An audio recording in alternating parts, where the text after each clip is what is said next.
من الشيطان الرجيم بسم الله الرحمن الرحيم يا أيها الذين آمنوا أنفقوا مما رزقناكم من قبل أن يأتي يوم لا بيع فيه ولا خلة ولا شفاعة والکافرون هم الظالمون۔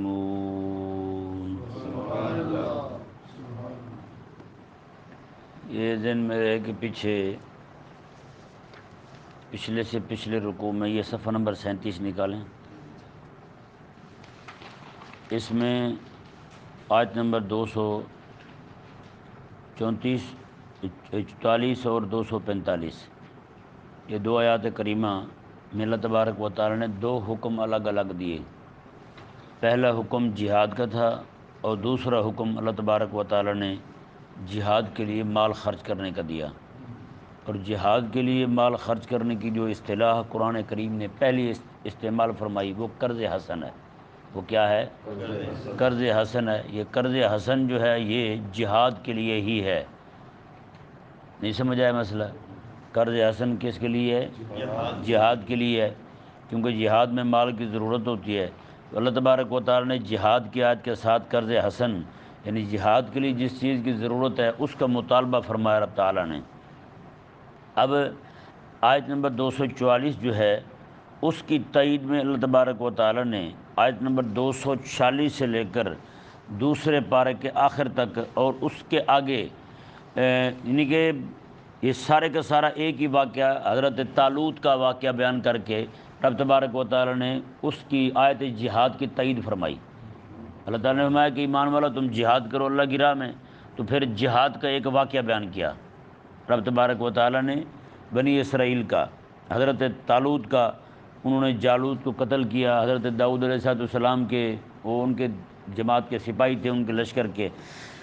تو انک لمن المرسلین جو آیا آقا علیہ السلام کی قصہ پورا بیان کرنے کے بعد رب تبارک و تعالی نے آقا علیہ السلام کی نبوت پر یعنی کہ ایک یہ بیان فرمایا، دلیل بیان فرمائی کہ حبیب پیارے آپ جو بیان فرما رہے ہیں سارے کا سارا، آپ تو اس وقت تھے نہیں، آپ کو یہ بیان کرنا آپ کی نبوت پر دلیل ہے، آپ کے رسول ہونے پر دلیل ہے، ٹھیک ہے نا؟ یہ بیان کر دیا رب تبارک و تعالی نے۔ اس سے یہ مسئلہ بھی ثابت ہوتا ہے کہ کوئی مسئلہ بندہ بیان کر رہا ہو، موضوع کو بیان کر رہا ہو، تو اس کے ضمن میں کوئی ایسا مسئلہ آ جائے جس کی وضاحت ضروری ہو تو اسے بیان کرنا جائز ہے۔ لوگ کہتے ہیں جی موضوع سے ہٹ گئے، بھی موضوع سے ہٹ گئے، یہ جب موضوع چل رہا ہے جہاد کا اور جہاد کے لیے مال دینے کا ہے تو درمیان میں رب تبارک و تعالی نے بھی تو آقا علیہ السلام کی نبوت کا قصہ بیان کیا نا جی۔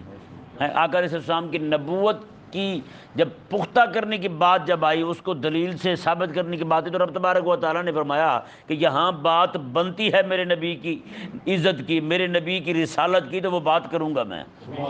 جی رب تبارک و تعالی نے وہ بات کی ہے، سمجھ آیا نا مسئلہ؟ آگے پھر تلک الرسل فضلنا، پھر انبیاء کا بھی ذکر کر دیا، ان کے رفع درجات کا ذکر کر دیا رب تبارک و تعالی نے۔ تو یہ مضمون پچھلا ہی چل رہا ہے، کیا؟ قتال کا، جہاد کا، اور جہاد کے لیے پیسے دینے کا، جہاد کے لیے مال دینے کا۔ تو رب تبارک و تعالی نے بھی اس آیہ مبارکہ کے اندر آیت نمبر 254 میں دوسرا حکم جو تھا قرض حسن دینے کا جہاد کے لیے، اس کی تائید میں رب تبارک و تعالی نے یہ حکم نازل فرمایا۔ آیت الکرسی سے پہلی جو آیہ مبارکہ ہے وہ آیہ مبارکہ من ذا الذی یقرض اللہ کی تائید میں نازل ہوئی۔ سمجھ آیا مسئلہ؟ یہاں آ کر کے یعنی کہ آیت نمبر 254 میں یہ دو حکم جو تھے، دو حکم اور ان کی تائید اور تفصیل وہ اس آیہ مبارکہ پر ختم ہوگی۔ میں نے شروع میں جب یہ دور شروع ہوا تھا میں نے بیان کیا تھا قرآن کریم نے مال دینے کی، مال تقسیم کرنے کی، رب کے نام پر دینے کی 3 اصطلاحیں بیان کی ہیں۔ ایک قرض حسن ہے، ایک انفاق فی سبیل اللہ، اور تیسری جو ہے وہ کیا ہے؟ صدقہ۔ کیا ہے؟ صدقہ ہے۔ تو یہ 3 اصطلاحیں رب تبارک و تعالی نے بیان فرمائی ہیں۔ تو یہ 2 اصطلاحیں خاص طور پر قرض حسن اور انفاق فی سبیل اللہ کی، یہ 2 اصطلاحیں جو ہیں یہ ہیں ہی جہاد کے لیے، جہاد کے لیے، غلبہ دین کے لیے، اعلاء کلمت اللہ کے لیے ہیں۔ یہ 2 اصطلاحیں یہ آپ نے ابھی دیکھ لیا کہ جہاد کا ذکر ہے، ساتھ رب تبارک و تعالیٰ نے قرض حسن کا فرمایا، اور قرض حسن کی تائید میں انفاق فی سبیل اللہ کی بات آ رہی ہے، قرض حسن کی تائید میں انفاق فی سبیل اللہ کی بات آ رہی ہے۔ تو اس سے واضح اور روشن کی طرح بین ہو گیا کہ یہ دونوں باتیں، یعنی انفاق فی سبیل اللہ اور قرض حسن، یہ دونوں جو ہیں ان کا تعلق جہاد کے ساتھ، غلبہ دین کے ساتھ، اور اعلاء کلمت اللہ کے لیے مال خرچ کرنے کے ساتھ ان دونوں کا تعلق ہے۔ سمجھ آ گیا مسئلہ؟ جس کے لیے ہمارا روپیہ زیرو، صفر ہے، یعنی اس کے لیے ہم اپنا روپیہ، ایک روپیہ بھی نہیں دیتے، ہم اپنے پچھلے 2-3 مہینوں کا، جو 2-3 سالوں کے ریکارڈ اٹھا کے دیکھ لیں کہ ہم نے رب تبارک و تعالیٰ کی دین کی مدد کے لیے خاص اس مد میں کتنے پیسے دیے، ایک روپیہ بھی نہیں ہوگا۔ یہ ہمیں چاہیے کہ ہم وہاں پیسہ خرچ کریں جہاں دین متین کو نفع ہو، جہاں غلبہ اسلام کا کام ہو، وہاں اپنا پیسہ خرچ کریں جہاں دینے کا ہمیں حکم دیا گیا ہے۔ دیکھیں جی رب تبارک و تعالیٰ نے کیا ارشاد فرمایا، اور ساتھ ساتھ رب تبارک و تعالیٰ نے یہ بھی فرمایا، اللہ اکبر، بہت بڑی بات ہے یہ، دیکھیں، یا ایھا الذین آمنوا، اے ایمان والو، انفقوا مما رزقناکم، فرمایا کہ تم مال خرچ کرو وہ جو ہم نے تمہیں دیا ہے، ہاں جو ہم نے تمہیں دیا ہے، تاکہ تمہیں بھی دینے کے لیے مشکل نہ ہو، تمہیں بھی پتہ ہو کہ رب اسی مال سے مانگ رہا ہے جو اسی نے دیا ہے۔ کہ نہیں سمجھ آیا؟ کوئی فن خواہ بن کے کہے دیکھیں جی میں نے تو مزدوری کر کے پیسے کمائے تھے، تیری مزدوری کیا ہے؟ تیرا پورا جسم جو ہے، اس جسم کے اندر طاقت جو ہے، وہ قوت جو ہے، وہ تو رب کی دی ہوئی ہے جی۔ جو کچھ تو اپنا زور لگا کے حاصل کر کے آیا ہے وہ بھی رب کا اگایا ہوا ہے، تو تیرا اپنا ہے ہی کیا ہے؟ جس بندے نے تمہیں دیا ہے وہ بھی رب کا بنایا ہوا ہے، اس کے پاس بھی رب کا دیا ہوا ہے، تو پھر تیرا اپنا کیا ہے؟ یہ بھی تو ذرا کھولنا، یہ بھی تو ذرا بیان کر۔ تو رب تبارک و تعالیٰ نے مما رزقناکم فرما کے کہ فرمایا کہ ہم نے جو تمہیں دیا ہے وہ دو۔ کیسی بات ہے یار؟ رب تبارک و تعالیٰ اپنے جہاد کے لیے، اپنے دین کے لیے خود بھی تو وسائل پیدا فرما سکتا ہے کہ جس میں کسی بندے کا عمل دخل ہی نہ ہو، ایسے رب تبارک و تعالیٰ کہیں پیدا فرما دے اور اپنے غلاموں کو کہے، اپنے ماننے والوں کو کہے جاؤ وہاں سے اٹھا لو تم۔ یہ کر سکتے نہیں کر سکتا، لیکن رب تبارک و تعالیٰ نے اپنے بندوں کو فرمایا کہ فرمایا تم میرے دین کے لیے وہ دو جو میں نے دیا ہے، ہاں جو میں نے دیا ہے۔ رب تبارک و تعالیٰ نے فرمایا اس کے بدلے میں پھر تمہیں ہی دوں گا میں، تمہارا ہی نفع ہے اس میں، تمہیں ہی اس کے بدلے میں ملے گا۔ جی یہ حقیقت والی بات ہے یار، آپ کبھی تجربہ کر کے دیکھیں، تجربہ کر کے دیکھیں۔ میں حضور غوث پاک رضی اللہ تعالیٰ والی کتاب لکھ رہا تھا تو پیسوں کی نا بڑی پریشانی ہے مجھے، ایک دم میرے ذہن میں آیا تو یہ مجھے پیسے دے کے جائیں عبدالغفور صاحب، ماہانہ جو خدمت ہوتی ہے اس میں سے 5,000 روپے میں ہر مہینے نکال کے نا مسجد کے گلے میں ڈال دوں۔ وہ کو 5-6 مہینے گزرے ہوں گے، مجھے پتہ ہی نہیں پوری کتاب کے پیسے جمع ہو گئے، پوری کتاب کے پیسے اللہ تبارک و تعالیٰ نے عطا فرما دیے۔ تو یہ کوئی بندہ دیکھے تو صحیح، رب تبارک و تعالیٰ کی راہ میں دے کر، رب تبارک و تعالیٰ کو دے کر دیکھے تو صحیح ہیں۔ اچھا وہ کام جو وہ بھی رب تبارک و تعالیٰ کے لیے تھا نا جی، لیکن رب تبارک و تعالیٰ کے لیے کام کرنے کے لیے بھی آپ اگر رب تبارک و تعالیٰ کے نام پر دیں تو رب تبارک و تعالیٰ اور عطا فرماتا ہے۔ ہاں بندہ لگے تو، اعتماد نہیں ہے نا ہمیں، توکل نہیں ہے ہمیں۔ جیسے کل پرسوں بیان ہوا تھا، مثال بیان کی تھی کہ بندہ جو ہے وہ رب تبارک و تعالیٰ کے کہنے پر بیج جو ہے وہ زمین میں ڈالنے کے لیے تیار ہو جاتا ہے جہاں ہر چیز برباد ہو جاتی ہے، تو وہ جو رب تبارک و تعالیٰ نے وہاں حکم دیا ہے بیج ڈال دوں گا تمہیں، ایک دانے کے بدلے میں پورا سٹے عطا فرماتا ہے رب تبارک و تعالیٰ مکئی کا، اور اس میں اتنے دانے ہوتے ہیں، وہی رب تبارک و تعالیٰ فرماتا ہے کہ میرے نام پر، میرے نام کے اونچا ہونے کے لیے تو پیسے دے، تمہیں میں کہ کئی 100 گنا تک دوں گا، لیکن یہاں بندے کو توکل نہیں رہتا ہے یا نہیں ایسا؟ تو بندے کو چاہیے کہ وہ اپنا پیسہ جو ہے وہ غلبہ دین کے لیے لگائے۔ یہ دیکھیں جی رب تبارک و تعالیٰ نے آگے کیا ارشاد فرمایا، من قبل ان یاتی یوم لا بیع فیہ ولا خلہ ولا شفاعہ، تو میں کہ اس سے پہلے خرچ کر لو، خرچ کر لو تم رب تبارک و تعالیٰ کی راہ میں، رب تبارک و تعالیٰ کے دین کے غلبے کے لیے، جہاد کے لیے۔ کب؟ میں لا بیع، اس دن سے پہلے جس دن خرید و فروخت نہیں ہو سکے گی، کوئی بیچ نہیں سکے گا۔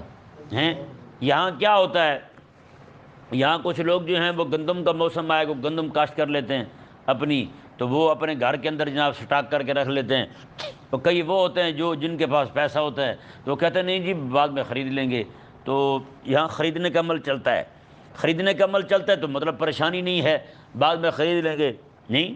اچھا خریدنے کو نہ مل رہی ہو تو پھر جناب وہ کہتے ہیں جی چلو کسی دوست کے پاس سے اٹھا لیں گے۔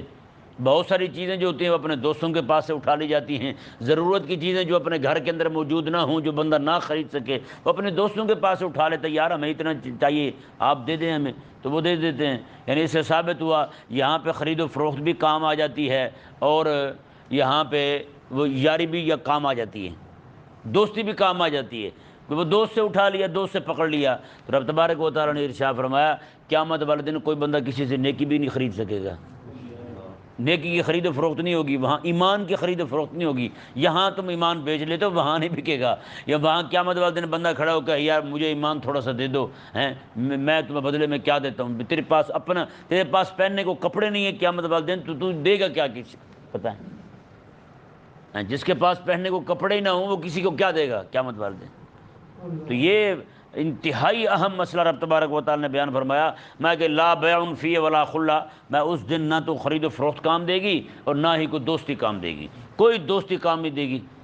اور یہ ذہن میں رہے، بعض جو روایات میں جو آتا ہے کہ قیامت والے دن ایک بندہ جو ہے وہ کسی کو ایک نیکی دے دے گا، ایک بندہ ہوگا اس کی ایک نیکی تھوڑی پڑ رہی ہوگی، تو ایک بندہ جو ہے وہ اس کو کہے گا میرے پاس تو ہے ہی ایک نیکی، تو میرے والی لے لو تم، ہیں یہ ذہن میں رہے۔ یہ حدیث جو ہے یہ انتہا درجے کی ضعیف ہے، انتہا درجے کی ضعیف ہے۔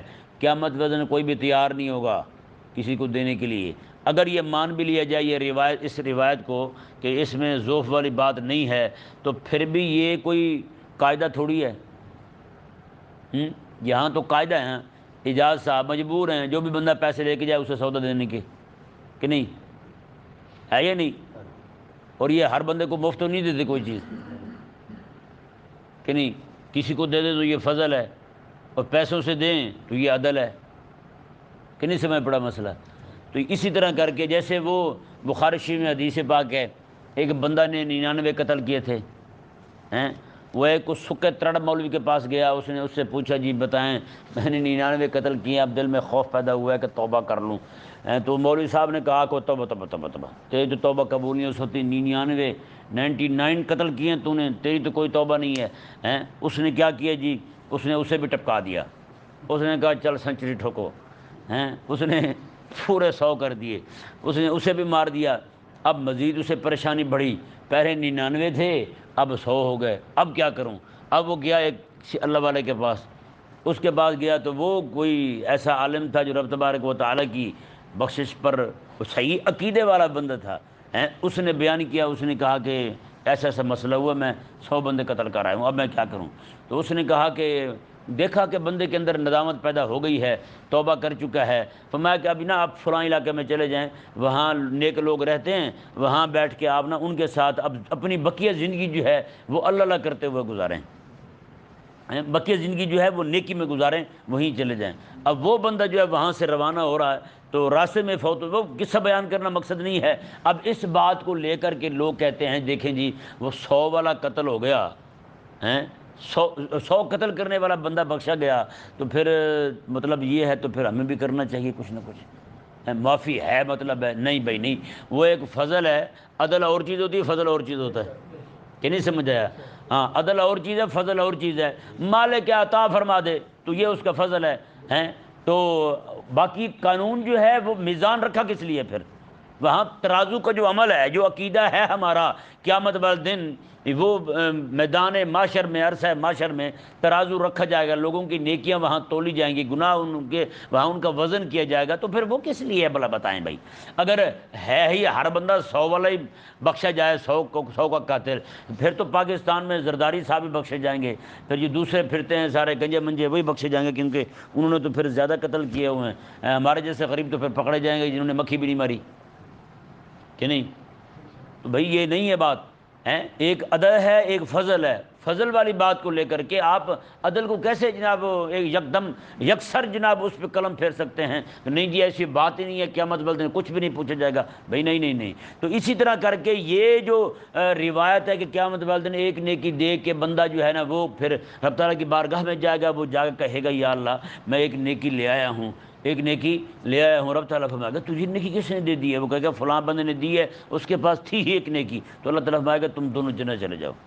ٹھیک ہے نا جی؟ یہ روایت جو ہے اگر مان بھی لی جائے تو اس کا تعلق فضل کے ساتھ ہے، عدل کے ساتھ، یعنی اس کا تعلق جو ہے وہ رب تبارک و تعالیٰ کا محض فضل ہے کہ وہ کرم فرمائے تو کوئی بندہ شاذ و نادر قلیل اقل القلیل یعنی بالکل کم ایسا ہوگا، یعنی کوئی ایک آدھا بندہ ایسا کرے گا، سارے تھوڑی کریں گے۔ کہ نہیں سمجھ آیا مسئلہ؟ ہاں سارے تھوڑی کریں گے۔ جیسے وہ حدیث شریف ہے آقا علیہ السلام نے ارشاد فرمایا قیامت والے دن اللہ تعالیٰ کے بندے کو کہے گا جا جہنم، تو وہ دوڑ لگا دے گا، وہ دوڑ لگا دے گا۔ اللہ تعالیٰ فرمائے گا بھائی تو ایسا کیوں کر رہا ہے؟ تو وہ کہے گا یا اللہ زندگی میں دنیا میں تیری کوئی بات نہیں مانی تھی، میں نے کہا چلو آج ہی بات مان لو صحیح طرح ہیں۔ تو اللہ تعالیٰ فرمائے گا جا جنت جا۔ تو بتائیں سارے دوڑیں گے وہاں؟ تو ایک ہی آدھا بندہ دوڑے گا نا بھائی۔ تو یہ اس طرح کے جو واقعات بیان ہوئے ہیں وہ ان کا تعلق یعنی کہ عقل کے ساتھ ہے، بالکل کم ہوگا، ایسا قلیل ایسا ہوگا، کوئی ایک آدھا بندہ دوڑ پڑے گا، اسی کو ہی آقا علیہ السلام نے بیان فرمایا اگر ایسا ہو کہ سارے بندے دوڑ پڑیں تو پھر کوئی بھی جہنم نہ جائے، پھر ابو جہل بھی جنت میں ہو، ابو لہب بھی جنت میں ہو، اور فرعون، شداد، قارون اور عمران سارے جنت میں ہوں ہیں، جتنے بھی آج پڑے پھرتے ہیں سارے کے سارے دین کے دشمن بھی ہیں سارے، وہ سارے جنت میں ہونے چاہیے۔ پھر نہیں سمجھ آیا مسئلہ؟ یہ انتہائی اہم مسئلہ جو میں آپ کے سامنے بیان کر رہا ہوں۔ تو قیامت والے دن رب تعالیٰ نے فرمایا کہ لا بیع ولا خلا، وہاں پہ خرید و فروخت بھی کام نہیں دے گی، اور خلا یاری دوستی گہرا دوست میں وہ بھی کام نہیں دے گی، کوئی دوست کسی کے کام نہیں آئے گا، یہاں تک کہ ماں باپ بیٹا بیٹی ایک دوسرے کے کام نہیں آئیں گے۔ ماں مانگے گی بیٹے سے نیکیاں، بیٹا دے دے، ایک نیکی دے، بیٹا نہیں دے گا۔ بیٹا مانگے گا ماں سے ماں میرے لیے تو سارا کچھ قربان کرنے کو تیار ہوتی تھی، ایک نیکی دے دے، وہ بھی نہیں دے گی، کوئی بھی نہیں دے گا۔ بھائی بھائی کو، بہن بھائی کو، ہیں جی ماما چاچا جتنے رشتے ہوں گے سارے کے سارے وہ کہتے ہیں میرا چاچا بڑا، میرا تایا بڑا وفادار ہے، وہ میرے اوپر تو جان دینے کو تیار ہے، قیامت کو وہ نیکی دینے کو تیار نہیں ہوگا، آگ ویسے جان دیتا پھرتا ہے، قیامت والے دن وہ ایک نیکی دینے کو تیار نہیں ہوگا۔ تو رب تبارک و تعالی نے ارشاد فرمایا جی دیکھیں اگلی بات جو ہے نا ولا شفاعہ، اور فرمایا کہ سفارش بھی کام نہیں دے گی، سفارش بھی کام نہیں دے گی۔ یہ مسئلہ انتہائی واجب غور ہے۔ وہ اس طرح کہ یہودی جو بگڑے ہیں نا وہ بھی عقیدہ شفاعت کی وجہ سے بگڑے ہیں۔ یہودیوں نے بھی یہ عقیدہ بنا لیا تھا کہ ہم رب تبارک و تعالیٰ کے پاک پیغمبر کو رب تبارک و تعالیٰ کا بیٹا مانتے ہیں، تو وہ رب تبارک و تعالیٰ کا بیٹا ہمارا نبی ہے، ہمارا رہنما ہے، تو بتائیں رب کا بیٹا ہمارے ساتھ ہی کھڑا ہو تو قیامت والے دن ہم جہنم کیسے جا سکتے ہیں؟ اور یہ نصرانی جو ہے نعوذ باللہ من ذالک، یہ تو ایسے کمینے ہیں، ان کا عقیدہ جو ہے نا عقیدہ قربان ہیں، وہ آپ سن لیں آپ حیران ہوں گے، دنگ رہ جائیں گے آپ کہ ان کا عقیدہ کیا ہے۔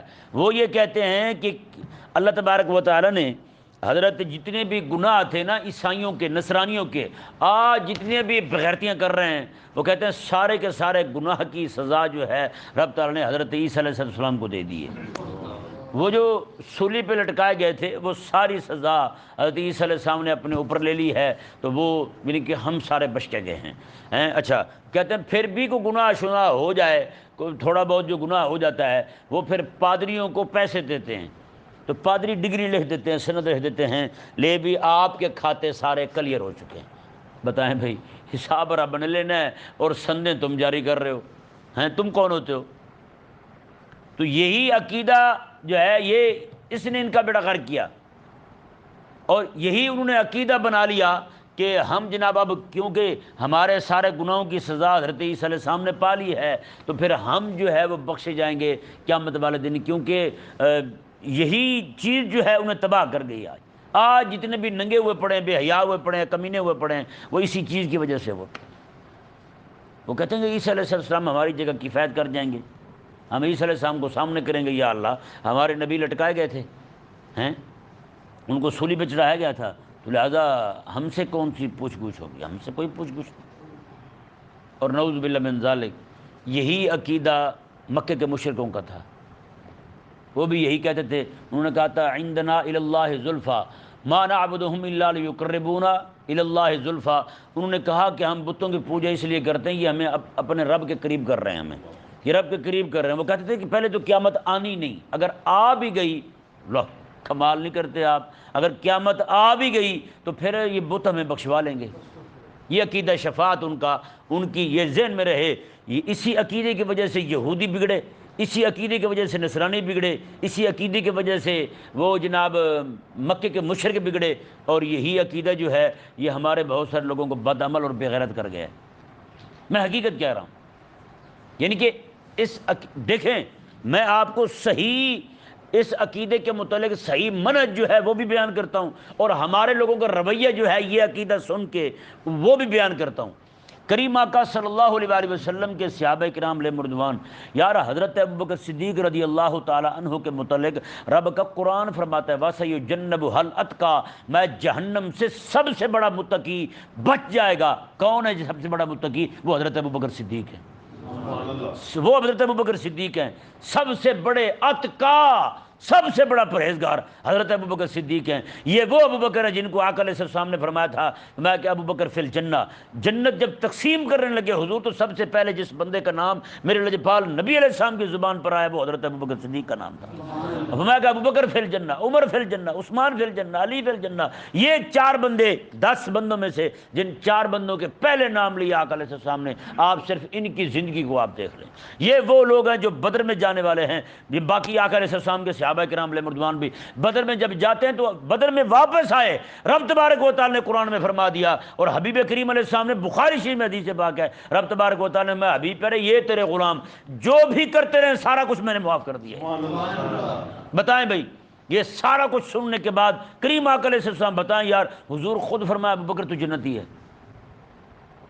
آقا علیہ السلام خود اس طرح تشریف لا رہے ہیں اور آقا علیہ السلام نے ارشاد فرمایا ایک طرف حضرت ابوبکر ہیں، ایک طرف حضرت عمر ہیں، تینوں نے عصا پکڑا ہوا ہے اور چلتے ہوئے آ رہے ہیں، صحابہ دیکھ کے مسکرا رہے ہیں۔ آقا علیہ السلام میرے غلاموں یہ منظر یاد رکھنا، قیامت والے دن جب ہم آئیں گے اس وقت بھی یہی منظر ہوگا، جب جنت جائیں گے تب بھی یہی منظر ہوگا۔ ہیں جن کو بارہا کریم آقا علیہ السلام نے جنت کی خوشخبری سنائی ہو، اور حضور نے یہ فرمایا ہو، جہاں حضور نے یہ فرمایا نا الحسن والحسین سیدہ شباب اہل الجنہ، میں کہ حسن اور حسین جنتی جوانوں کے سردار ہیں، وہیں حضور نے یہ فرمایا ابوبکر و عمر میں کہ سیدہ کہول اہل الجنہ، جتنے بھی ادھیڑ عمر کے لوگ دنیا سے جائیں گے قیامت والے دن سب کے سردار میرے یار ابوبکر اور عمر ہوں گے۔ جن کو جنت کی سرداری مل رہی ہے، جن کو جنت کی حکومت مل رہی ہے، ان کا حال کیا ہے یار۔ حضرت ابوبکر صدیق رضی اللہ تعالیٰ عنہ آپ رویا کرتے تھے اور کہا کرتے تھے کاش کہ میں مینڈھا ہوتا، مجھے میرے گھر والے ذبح کرتے اور کھا جاتے، میں انسان نہ ہوتا تو قیامت والے دن میں حساب دینا بڑا مشکل لگ رہا ہے۔ یہ حضرت ابوبکر صدیق کہہ رہے ہیں، اور حضرت عمر رضی اللہ تعالیٰ کیا کہہ رہے ہیں، رات روزانہ کوڑا پکڑ کے اپنے پاؤں پہ مارتے ہیں زور سے اور فرماتے ہیں کہ تو کیا کرتا رہا سارا دن بتا۔ یہ وہ لوگ ہیں جن کو جنت جانے کی خوشخبریاں مل چکی ہیں۔ اور حضرت سیدنا عثمان غنی رضی اللہ تعالیٰ کو دیکھیں، حضرت مولا علی رضی اللہ تعالیٰ کو دیکھیں، ساری ساری رات مصلی پہ روتے رہتے ہیں، ساری ساری رات مصلی پہ روتے رہتے ہیں۔ حضرت عائشہ صدیقہ فرماتی ہیں میں نے تو پورے عرب میں، پورے قریش میں، پورے بنو ہاشم میں ایسا بندے کو نہیں دیکھا جو حضرت علی رضی اللہ تعالیٰ جیسا عبادت کرنے والا ہو۔ حضرت علی رضی اللہ تعالیٰ بھائی انہوں نے یہ باتیں سن کے ان کی عبادت بڑھی ہے، رب تعالیٰ کا خوف بڑھا ہے، رب تبارک و تعالیٰ کا ڈر بڑھا ہے، جہنم کا ڈر بڑھا ہے، جنت کی لالچ مزید بڑھی ہے ان کے اندر، یعنی کہ شوق پیدا ہوا جنت کا کہ رب تبارک و تعالیٰ کا دیدار ہوگا۔ لیکن آج ہمارے ہاں ہم نے کیا کیا ہے، ہم نے لوگوں کو بدکار کر دیا ہے، لوگوں کو بغیرت کر دیا ہے، لوگ جناب بے حیا ہو گئے ہیں۔ یہ عقیدہ ہم تو بخشے جائیں گے بھائی، اوپر سے مولوی کہتے ہیں قادریوں کی تو کیا ہی بات ہے، قادری تو بخشے ہوئے ہیں۔ میں نے کہا قادریوں کے سگے لگتے ہو تم، تمہیں پتہ ہے حضرت غوث پاک رضی اللہ تعالیٰ کا طریقہ کیا تھا، آپ کی زندگی کیسے گزری ہے۔ حضرت سیدنا شیخ سعدی رضی اللہ تعالیٰ عنہ ارشاد فرماتے ہیں، آپ فرماتے ہیں میں حج کے لیے گیا تو وہاں میں نے دیکھا کہ ایک بندہ جو ہے وہ روتا روتا اس نے اپنا منہ جو ہے نا کعبے کے گرد پتھر تھے، پتھر رکھے ہوئے تھے، آج جیسے نظام تو نہیں تھا، پتھر ہی ہوتے تھے پہلے، کہتے ہیں پتھر پڑے تھے وہاں پہ اس نے منہ رکھا ہوا ہے اور رو رہا ہے اور رو رہا ہے۔ کہتے ہیں میں قریب گیا، میں نے جا کے پوچھا، میں نے کہ میں دیکھوں تو صحیح، تو کہتے ہیں پتہ چلا کہ وہ جناب حضرت سیدنا، یہ میں بھول رہا ہوں، ہو سکتا ہے یہ شیخ سعدی رحمہ اللہ کا اپنا واقعہ نہ ہو، کسی اور نے بیان کیا انہیں، بہرحال بات سچی ہے، یہ انہوں نے بیان کی ہے۔ تو کہتے ہیں لوگوں نے دیکھا کہ ایک بندہ زور زور سے رو رہا ہے اور کہہ رہا ہے یا اللہ قیامت والے دن میرے اعمال ایسے نہ ہوں کہ تیری بارگاہ میں پیش کر سکوں، تو قیامت والے دن مجھے اندھا اٹھانا، قیامت والے دن مجھے اندھا اٹھانا، میں تیری بارگاہ میں کیسے پیش ہوں گا؟ تو باتیں جب قریب گئے لوگوں نے دیکھا تو وہ بندہ عبد القادر جیلانی تھا، وہ غوث پاک تھے، وہ غوث پاک تھے، عبد القادر خود تھے۔ لیکن آج کیا ہے، میں قادری ہوں، میں بخشے جاؤں گا، میں جو مرضی کرتا رہوں، میں دین کی دشمنیاں کروں، دین کے دشمنوں کے ساتھ کھڑا ہو جاؤں، مجھے کوئی پرواہ نہیں، میں جو قادری جو ہوا، میں نور الحق قادری جو ہوا، میں طاہر القادری جو ہوا، میں فلانا قادری جو ہوا، میں فلانا پادری جو ہوا، مجھے کیا لگے، میں تو بخشا ہوا ہوں۔ بتائیں بھائی، اوپر سے جناب ایک دیگ پکائیں گے میلاد کی محفل کی، نعت خان حرامی آئے گا تو وہ بھی کہے گا بخشا ہوا ہے، نقیب بھی آئے گا تو وہ بھی کہے گا بخشا ہوا ہے، ہر 3 منٹ کے بعد نقیب کہے گا حاجی صاحب دی بہن دی، حاجی صاحب کی ماں کی، سب کی جناب جنت پکی ہو گئی، حاجی صاحب تو جنتی۔ بتائیں بھائی کس کھاتے کا چھوڑا تم نے؟ اوپر سے پہلے سارا سال سودی کاروبار کرے، اوپر سے تم نے جناب اسے جنتی بنا کے بغیرت کر دیا ہے، بے حیا کر دیا اسے۔ وہ کہے گا اللہ ایک دیگ پکانے سے جب جنت مل رہی ہے تو پھر مجھے کیا پرواہ بھائی، میں کیا کروں پھر؟ نہیں بھائی، خدا کے لیے باز آ جائیں یار، یہ لوگوں کو گمراہ نہ کرے، بے دین نہ کریں لوگ۔ آج یہی عقیدے کو، اس عقیدے کو لے کر کے، یہ منہج اسلام کا نہیں ہے، یہ منہج مسلمانوں کا نہیں ہے، اس عقیدے کے متعلق جو سوچ فکر آج ہم نے اپنا لی ہے وہ میرے رسول اللہ علیہ السلام کے غلاموں کی بالکل نہیں تھی، آقا علیہ السلام کے غلاموں کی نہیں تھی یار۔ آج یہ دن جو چل رہے ہیں محرم الحرام کے، ان دنوں میں لوگ جو ہے نا وہ کہتے ہیں روئیں تھوڑا سا، 4 دن روئیں اور بخشے جائیں، پورے سال کے گناہ معاف، پوری زندگی کے گناہ ایسے چٹ صفا ہو جائیں گے، نظر ہی کچھ نہیں آئے گا۔ امام زین العابدین رضی اللہ تعالیٰ عنہ، امام زین العابدین کون ہیں؟ یہ کربلا میں جانے والے، کربلا سے واپس آنے والے واحد سید ہیں، واحد سید مرد ہیں، باقی وہ بیویاں پاکہ تھیں وہ ساتھ واپس آئیں۔ ان مردوں میں ایک امام زین العابدین رضی اللہ تعالیٰ عنہ تھے۔ آپ اپنے گھر کے چھت پر نماز پڑھ رہے ہیں رات کے وقت، ایک بندہ پاس سے گزرنے لگا، اس پر پانی پڑا، اس نے زور سے کہا، پرنالے سے پانی نیچے گر رہا تھا، اس نے کہا خدا کے بندے بتا یہ پانی پاک ہے یا ناپاک ہے؟ اگر پاک ہے تو میں ایسے نماز پڑھ لوں کپڑوں کو تبدیل کیے بغیر، اگر پانی ناپاک ہے تو میں کپڑے تبدیل کروں اور اپنے جسم کو پاک کروں پھر نماز پڑھوں۔ اوپر سے آواز آئی، یہ زین العابدین رب کا نافرمان بندہ ہے، اس کی آنکھوں سے بہنے والے آنسو ہیں، یہ ناپاک ہیں، گناہگار بندے کے آنکھوں سے نکلے پانی ہیں، یہ آنسو ہیں، یہ ناپاک ہیں، لہذا تم کپڑے تبدیل کرنا، کپڑے پاک کرنا، پھر نماز پڑھنا۔ بتائیں یار، یہ وہ امام زین العابدین جو امام حسین کے سگے بیٹے ہیں، آج ذلیل سمجھتے ہیں 10 محرم کو چاول پکائے اور بخشے گئے، اور خدا کے لیے باز آ جائیں یار۔ کہتے ہیں جی امام حسین کے لیے تھوڑا سا رو لیا تو بخشے گئے ہم۔ میں نے کہا امام حسین کے لیے رونے والا تو بخشا جائے، جس بات کے لیے امام حسین روئے تھے، جس دین کے لیے امام حسین نے اپنی جانیں دی تھی، اپنا خون دیا تھا، جس دین کے لیے، جو غم امام حسین کو تھا وہ غم تمہیں بھی ہے؟ تو پھر تیرا یہ غم امام حسین کا غم کرنا کوئی نفع نہیں ہے، میں حقیقت کہہ رہا ہوں تمہیں۔ یہ 4 دن رویا پیٹا اور جناب نے اپنا سینہ پیٹا اور نکل گئے، نہیں اس کا کوئی فائدہ نہیں، میں حقیقت کہہ رہا ہوں آپ کو یار۔ جو غم امام حسین کا ہے وہ اگر غم تمہیں نہیں ہے تو بتائیں پھر تیرے رونے کا کیا فائدہ ہے؟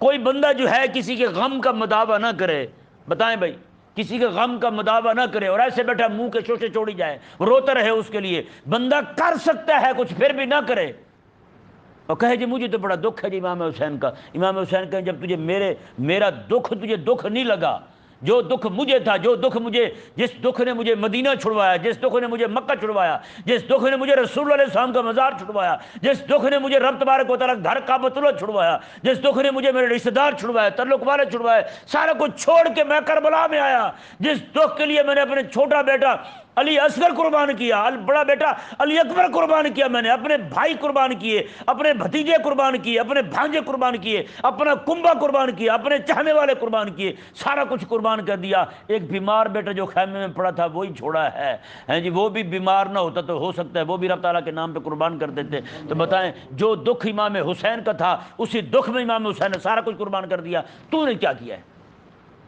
یہ تیرا رونا پیٹنا جو ہے وہ کسی نفع کا نہیں ہے تجھے۔ اگر امام حسین رضی اللہ تعالیٰ کو جو دکھ ہے، ذاتی دکھ امام حسین کا وہ دین کا دکھ ہے، ذاتی غم امام حسین کا وہ دین کا غم ہے، حکم شرعی کو تبدیل کیا گیا تو امام حسین رضی اللہ تعالیٰ کو برداشت نہیں ہوا۔ آپ نے میں بھی سارا کچھ میں دے سکتا ہوں لیکن رب تبارک و تعالیٰ کے کلمے کو اونچا رکھوں گا میں۔ یہ امام حسین رضی اللہ تعالیٰ کا دکھ تھا، یہی غم تھا۔ یہی غم اگر بندے کو ہے تو وہی بندہ ہے۔ اگر یہ غم نہیں ہے تو باقی چاہے لاکھوں غم اپنے دل میں لیے پھرے تو کوئی کسی کھاتے کا بندہ نہیں ہے۔ یہ ذہن میں رہے، سب سے بڑا غم جو ہے وہ دین کا غم ہے، سب سے بڑی فکر جو ہے وہ دین کی فکر ہے، سب سے بڑا دکھ وہ دین کا دکھ ہے۔ یار آج ہمارے دین کا ماننے والا چاہنے والا بندہ کوئی نہیں رہا۔ گندے گندے چوڑے چوڑے لچے کمینے لفنگے لوگ جا کے ہمارے دین کا سودا کر رہے ہیں کافروں کے ساتھ۔ یہ دین کا حکم نہیں چلنے دیں گے، یہ نہیں چلنے دیں گے، یہ نہیں چلنے دیں گے۔ اور ایک آج ہم ہیں کہ ہمیں جناب اپنے کاموں سے جناب وہ فرصت ہی نہیں ہے، اپنی جناب عیاشیوں سے فرصت ہی نہیں ہے، خدا کے لیے باز آ جائیں۔ تو یہ عقیدہ جو ہے نا جی شفاعت کا، آج بھی آپ دیکھیں، میں حقیقت کہہ رہا ہوں، آج دنیا میں جتنی بھی بدماشی ہے، جتنی بھی یہ بے حیائی چل رہی ہے، یہ لڑائیاں ہو رہی ہیں، قتل و غارت ہو رہی ہے، چوریاں ہو رہی ہیں، ڈکیتیاں ہو رہی ہیں، یہ بھی دنیا کے اندر جن کو پتہ میری سفارش ہو جائے گی ان کی وجہ سے ہو رہا ہے۔ کہ نہیں سمجھ پڑا؟ ہر چور ڈاکو جو ہے نا اس کے پیچھے پولیس والے ہوں گے۔ یہ مولوی طاہر القادری نہیں ہے، اس نے اپنا واقعہ بیان کیا ہے۔ اس نے کہا کہ میں لاہور میں کہیں ایک جگہ سے دوسری جگہ جا رہا تھا، تب تو بیچارہ ہمارے جیسا غریب ہی تھا، تو کہتے جی میں جا رہا تھا تو میرے نا جیب سے بٹوا نکل گیا، بٹوا کہتے ہیں آج کل ویلٹ کہتے ہیں اسے، وہ نکل گیا جی۔ تو کہتے ہیں جی وہ نکل گیا، تو کہتے ہیں میں بڑا پریشان، میرے پاس تھے ہی وہی پیسے۔ کہتا جی میں چلا گیا تھانے، تو میں نے جا کے اسے کہا، میں نے کہا جی میرے پیسے گم گئے۔ اس نے کہا جی کتنے تھے؟ میں نے کہا اتنے تھے۔ اس نے کہا وہی چاہیے یا اور چاہیے؟ ایس ایچ او صاحب فرمانے لگے کہ وہی چاہیے یا اور دے دوں؟ کہتا ہے جی میں نے کہا کہ وہی کیسے؟ اس نے کہا شام کو ادھر ہی جمع ہوتے ہیں سارے، ہم ہی بانٹتے ہیں بات۔ یہ تو آپ کو الو بنایا ہوا ہے ہم نے کہ یہ کر دیا وہ کر دیا، ایف آئی آر ہو گئی، فلانی آر ہو گئی، فلانی ڈھمکانی آر ہو گئی، یہ تو ہم بھی سارا کر رہے ہیں۔ اس نے کہا جناب مولوی طاہر القادری نے خود بیان کیا، اس نے کہا اس نے جی مجھے شام کے وقت وہی میرے والا بٹوا، وہی سارے پیسے، ایک کہتے ہیں جی روپیہ آگے پیچھے بھی نہیں ہوتا، جس ترتیب سے رکھے ہوتے ویسے پیسے بتائیں۔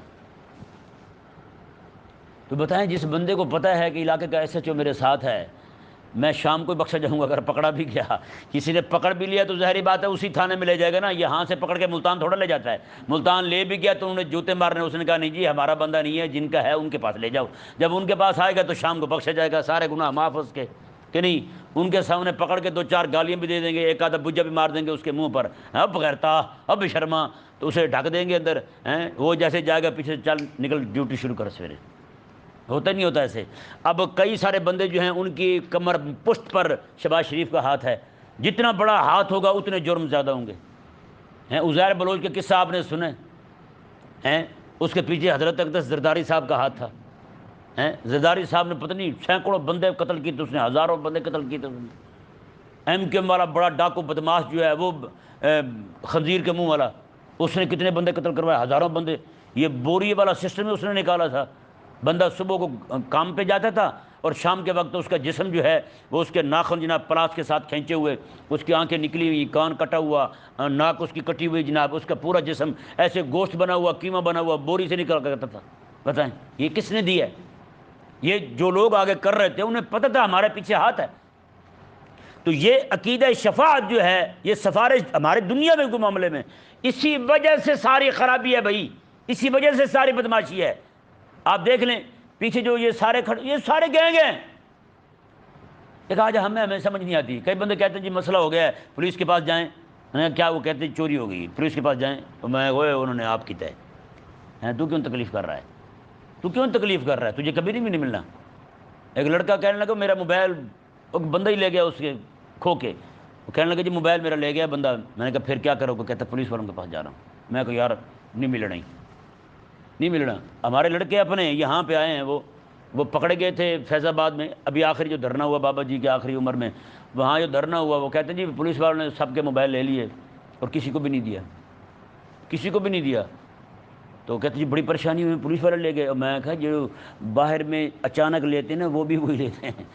کہا آپ کو سمجھ نہیں آ رہی بس, تھوڑا سا اگر غور کریں گے نا سارا انہیں کے پاس ہی جاتا ہے. یہ پولیس ڈاکو جمع کرتے ہیں, سارا پولیس والوں کے پاس جاتا ہے. پولیس والے پھر یہ پھر M N A M P A ان کے پھر حصے ہوتے ہیں, ان بزرگوں کو پھر نیاد پہنچاتے ہیں وہ رات کو ہیں, وہ سارے کا سارا ان کے پاس پہنچتا ہے. بہرحال یہ جو شفاعت ہے نا جی, سفارش, آج آپ دیکھ لیں اسی کی وجہ سے بڑی خرابی ہے. ایک بچہ وہ ہے آپ کا جس نے محنت کر کر کر کر پڑھ پڑھ کے جناب وہ پاگل ہو گیا ہے, دماغ اس کا ہلنے لگا ہے, اور نوکری کون لگ گیا ہے؟ امیر کا بچہ جو پاگل تھا, جسے پتہ ہی نہیں تھا. ہیں بارش زیادہ آتی ہے تو پانی زیادہ آتا ہے. مطلب کیا ہے؟ پارٹیاں زیادہ ہوں تو مہنگائی زیادہ ہوتی ہے, تھوڑی پارٹیاں ہوں مہنگائی تھوڑی ہوتی ہے کہ نہیں؟ وہ یہ ہے نا فکر, پارٹیاں زیادہ ہوں تو مہنگائی زیادہ آتی ہے, تھوڑی ہوں تو تھوڑی آتی ہے. میں نے کہا بات اصل میں کرنے والی یہ تھی جو تم نے کیا ہے ہاتھ. تو یہ جہاں جہاں بھی بچہ جو پڑھتا رہا ہے وہ جناب فارغ, جس نے پڑھا ہی نہیں تھا وہ کامیاب ہو گیا, نوکری لگ گیا. وہ یہ سفارش جو ہے نا اتنا بیڑا غرق کر رہی ہے.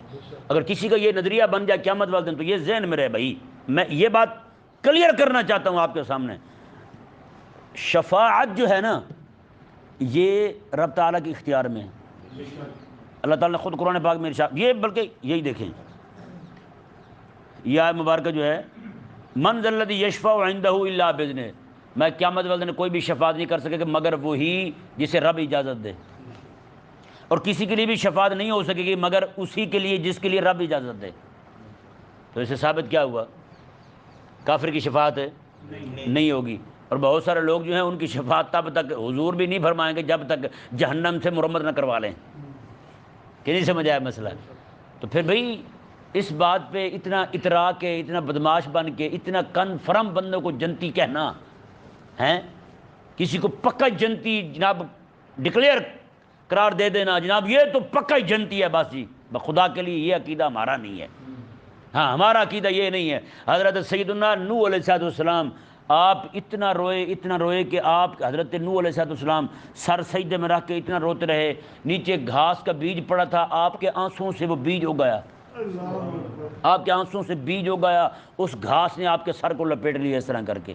حضرت ابراہیم علیہ السلام اتنا روتے تھے کہ آپ کے سینے سے جو آواز نکلتی تھی ہنڈیت کی آواز ہوتی تھی, 3 میل دور تک لوگ اپنے گھروں میں بیٹھے سنتے تھے حضرت ابراہیم علیہ السلام کے دل سے, سینے سے نکلنے والی آواز کو. ہیں حضرت عمر رضی اللہ تعالیٰ عنہ کے رو رو کے رب تبارک و تعالیٰ کے خوف سے آپ کے آنسوؤں سے یہاں بہہ بہہ کے نا یہ جہاں پہ 2 کالی نالیاں بن گئی تھی, یہاں پہ 2 لکیریں بن گئی تھی کالی, اتنے آنسو بہتے تھے آپ کے حضرت سیدنا عمر رضی اللہ تعالیٰ عنہ کے. تو یہ ہم نے کیا سمجھ رکھا ہے عقیدہ شفاعت کو؟ بتائیں بھائی. رب تبارک و تعالیٰ نے ارشاد فرمایا بے نفع نہیں دے گی, خلا یاری نفع نہیں دے گی, ولا شفاعہ اور سفارش بھی نفع نہیں دے گی, والکافرون هم الظالمون اور کافر جو ہیں یہ تو ہیں ہی ظالم. کافر کیا ہیں؟ یہ ظالم ہیں, یہ پتہ نہیں کیا کر کے کیا کرتے پھرتے ہیں. یعنی کہ جو بندہ رب تبارک و تعالیٰ کے خوف سے نڈر ہو جائے, اگر مجھے ڈر ہی نہیں ہے میں تو بخشا جاؤں گا, وہ مومن ہے نہیں ہے. والکافرون هم الظالمون, کافر تو ہیں ہی ظالم, کافر ظلم کرنے والے ہیں. اللہ تبارک و تعالیٰ سمجھنے کی توفیق عطا